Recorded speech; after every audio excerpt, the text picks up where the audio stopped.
We are all born into this world with unique gifts and talents. Some of us are world-class tennis players, artists, gourmet chefs, carpenters, and doctors and nurses. But some of us have truly out-of-this-world abilities. For some, being able to sense the spirit world would be very frightening. But it's all in perspective. The dead are still people after all. And everyone has had positive and negative experiences with people on this earth, whether they're dead or alive.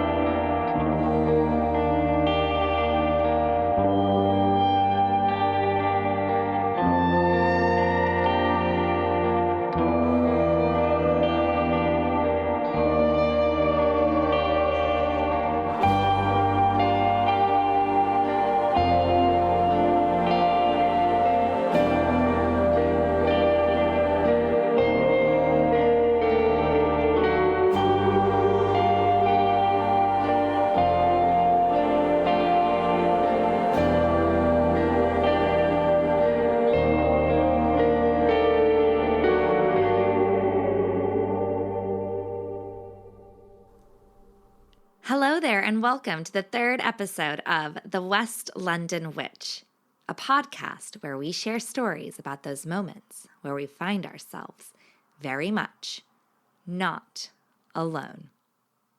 In today's episode, we will be exploring one woman's ongoing journey with the spirit world. Kacy is a fellow witch based in Orange County, California, my old stomping grounds. We actually went to university together, and she was kind enough to share with me her process of growing up and growing into her very special gift. So steep a hot pot of witch's brew, put your feet up, and relax. I'm Rebecca Strazina, and this is the West London Witch. Episode 3, Spirits Are Just People.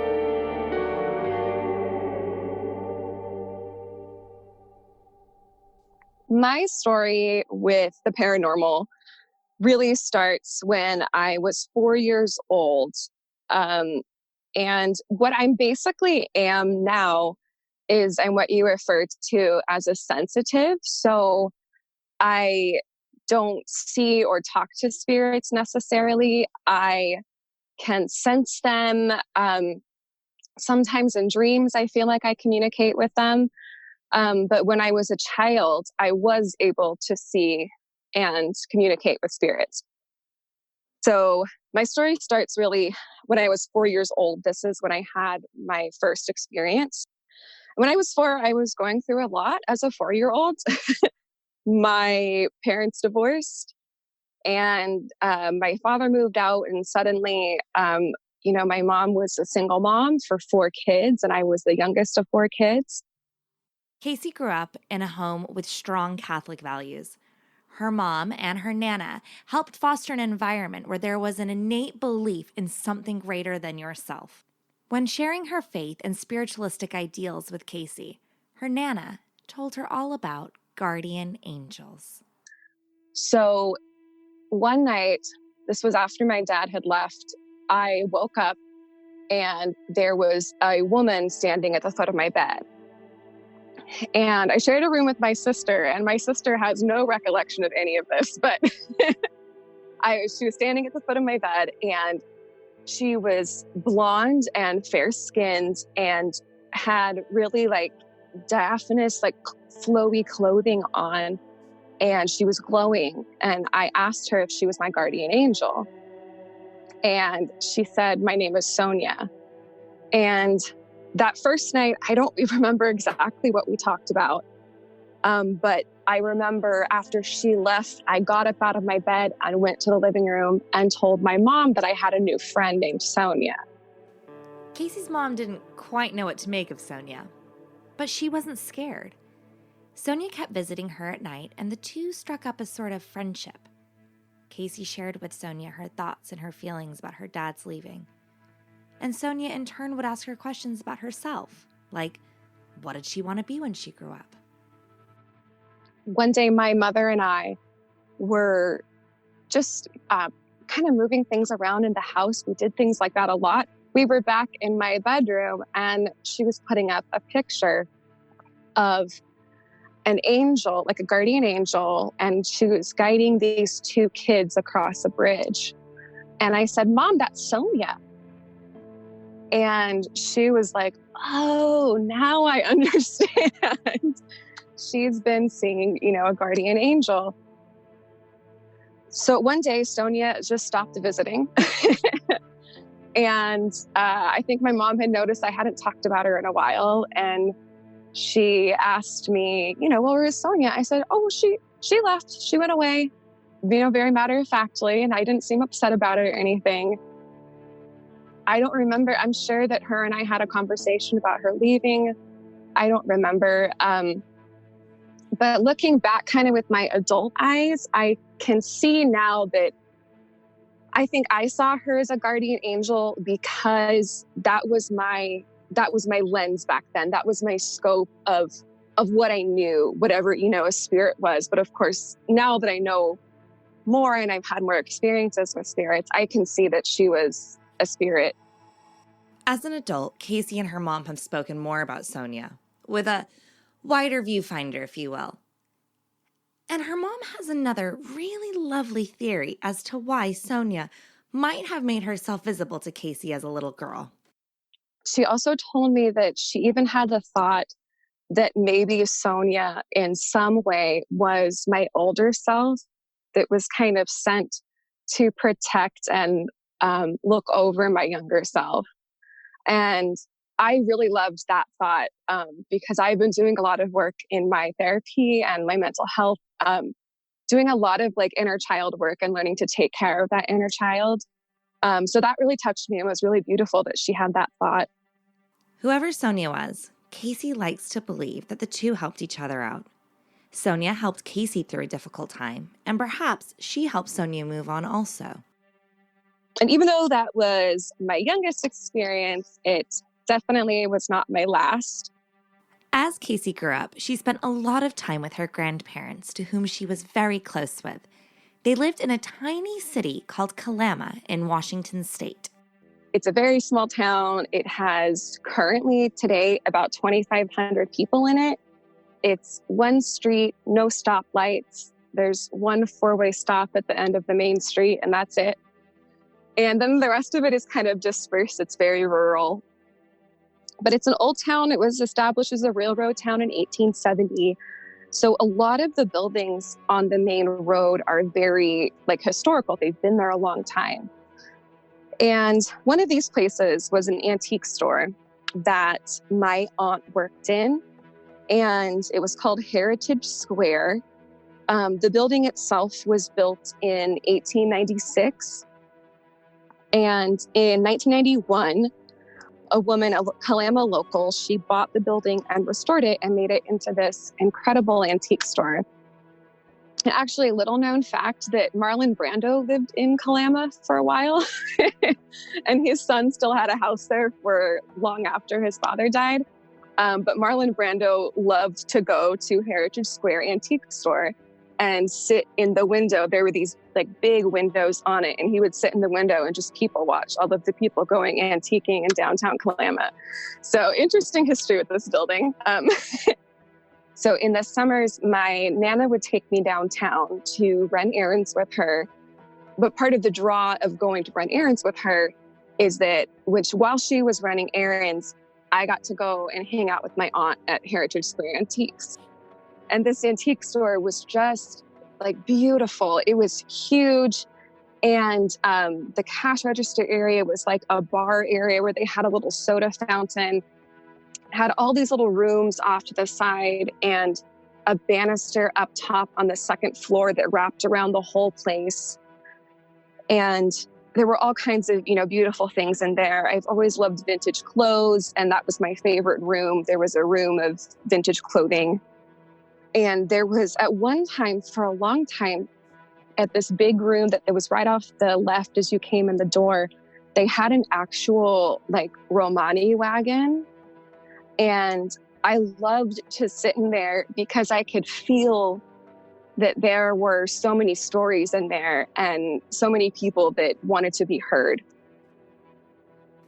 Heritage Square definitely had a strong atmosphere, a place filled with history. And although Kacy never saw anything in the wagon, she met other spirits in the sprawling rooms of the shop. One day, Kacy was in the vintage clothing room, her favorite spot in the store, when all of a sudden, something beyond the clothing caught her eye. This woman came kind of into the doorway, and I could tell that she didn't look like she was from our time. Now, again, with my adult eyes, I can see that she kind of looks like a Gibson girl. She had that, blouse with the high neck and the tiny waist with the high waist skirt and the Gibson girl hairdo.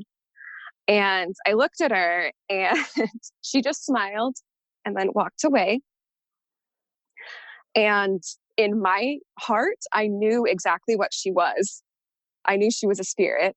But of course, I was still a little bit afraid of this gift that I had. And it scared me. And so I went to my aunt and I said, I think there's a lady trying on the clothes. And my aunt just smiled and said, oh, you saw her. You see, Kacy wasn't the only one to have seen this Gibson girl character. Other customers had seen her also, and Kacy's aunt would occasionally catch a glimpse of her out the corner of her eye while she was working in the store. After that, my aunt really tried to foster an acceptance and a love of this gift in me. And when I came in there, she would just tell me, she's like, just go explore and come back and, and tell me what you feel. Tell me what you're experiencing as you walk around. And I did. And I felt so many, like that place was just filled with spirits. It was filled with 100+ years of people that had stories. And I don't know if they were attached to the building itself or the town itself or the items that were in there. A place like Heritage Square that is so full of history and people's personal items, there was bound to be other spirits connected to the place.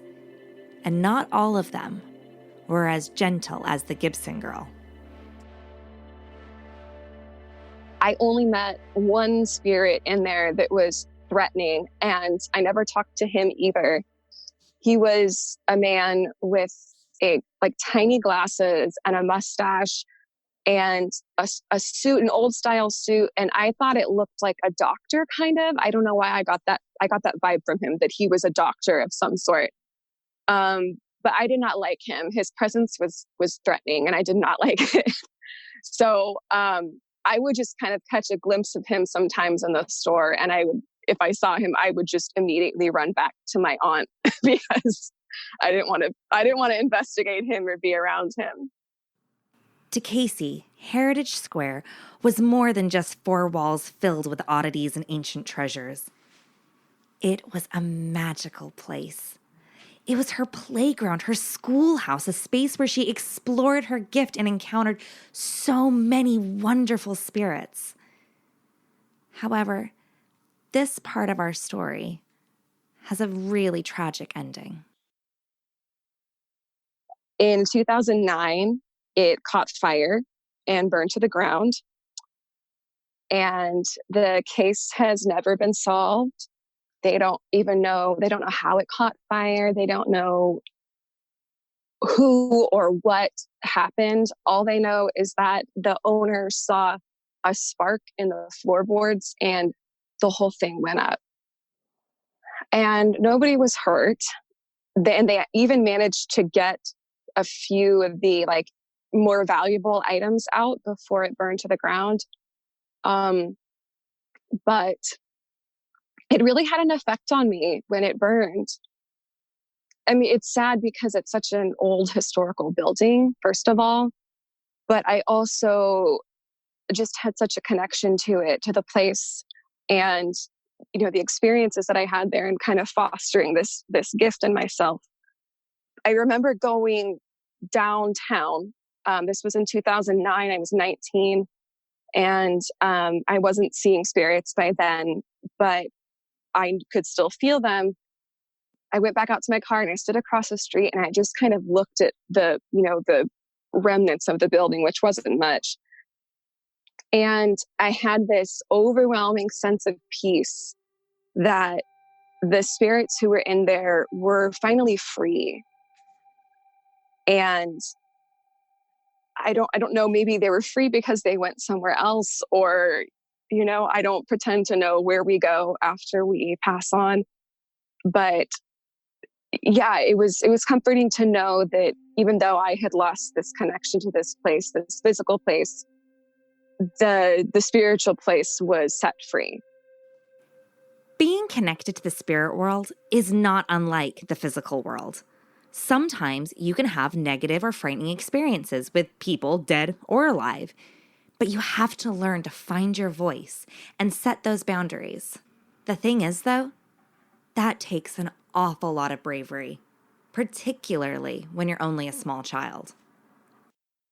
So I mentioned before my Nana and Papa, who I was really close with, and I was staying the night at their house, and they had a back bedroom that I slept in. And I think for some reason, I don't know if I was either too scared to sleep back there by myself. I had felt this presence the whole day, and it was a threatening feeling. I didn't like the way that it felt. Too scared to sleep in the back bedroom all alone, she asked her Nana and Papa if she could sleep on a little sofa right next to their bedroom door, so she'd be close to them. And I, went to sleep. I turned off the lights and I laid down, and that threatening feeling that I had had was all of a sudden like overwhelming. And I don't know if you could chalk it up to childhood fear or, whatever it was, but I had, seen so many spirits, and, I'm only giving you a couple of instances, but I had seen others and had it, even had encountered in threatening presences before, but just had never been terrified like this.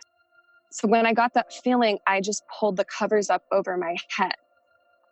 And when I did that, there was a light at the end of the couch on a little table, and that light went on and then it went off. And I was so scared. I was frozen. I could not pull the covers up to look. I didn't want to look. I couldn't call out for my Nana and Papa. I could not move.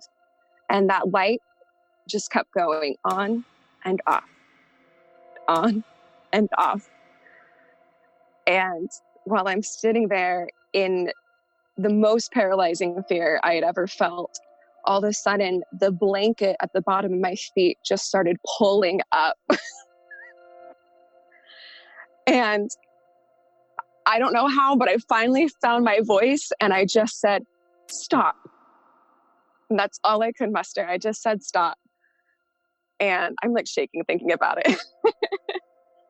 And it did. When I said stop, whatever was bothering me went away. I think I remembered that the light was still on and I was not going to pull up my covers to turn it off.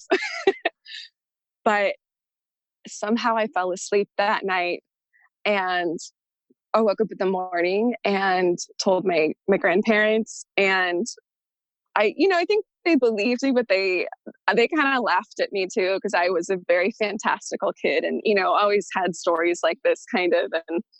And my mom came to pick me up that day, and they told me, "Hey, Renee, you have a really spooky kid here. Guess what happened to her last night?" And that was kind of the first time I had been called spooky. And I think at the time I didn't like it, but it stuck with my family, especially with my sister. This incident crossed the line for Kacy. It was terrifying. So she needed to set some boundaries and figure out what she wanted to experience from her gift and what she didn't. I think after I had that experience too, that was so scary, I really didn't want that anymore. It was something that I had been truly terrified of. And it took me a long time to be able to really pay attention to that part of me and not be scared of it. And in fact, embrace it and really go back to those early experiences I had that were wonderful and comforting and warm, and embrace those instead of, that one terrifying experience that I had. Being able to sense the spirit world is a beautiful gift that not everyone gets to experience. But to be fair, not everyone wants to. And that's cool too. My sister's always been like, she very much believes in my gift, but it terrifies her. So I know sometimes we'll be in a place together and I'll just kind of straighten up a little bit and I'll start looking around and she goes, "You feel something, don't you?" And she always wants to get out of there immediately, wherever we are. As Kacy grew into adolescence, she stopped physically seeing spirits, but she still senses them and experiences the spirit world on many different levels today. However, no matter how much time passes, she still holds on to those first encounters at Heritage Square and one very important lesson her aunt taught her.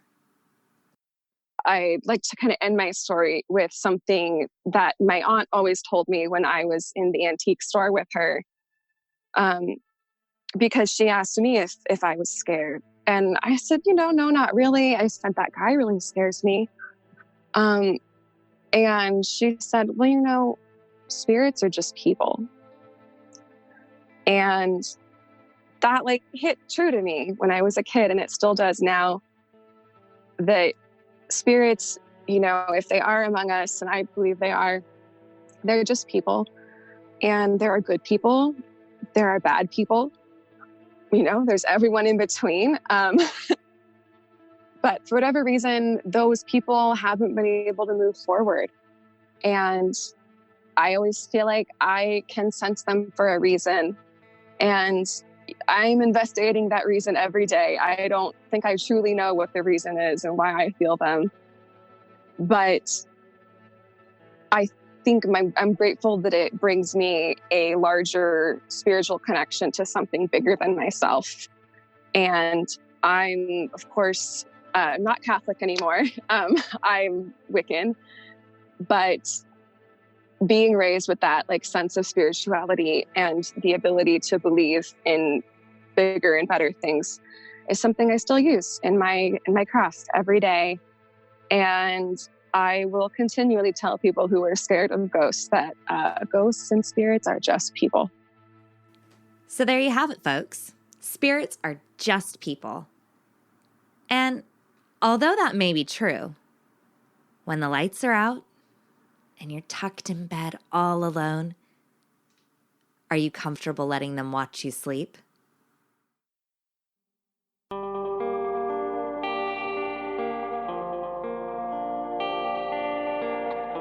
Do you have a spooky story you'd like to share? I'd love to hear it.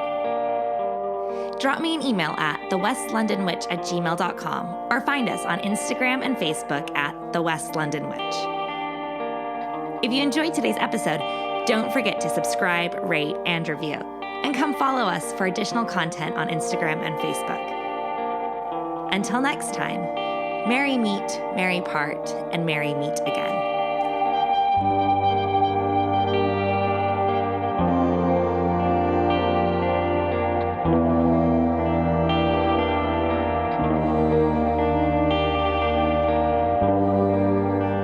The West London Witch is created by me, Rebecca Strazina. Our sound designer and production magician is the incredible Danny Cross.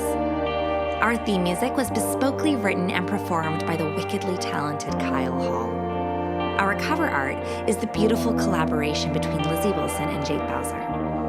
Special thanks to Miss Sinead Bowers, our quality control and biggest cheerleader.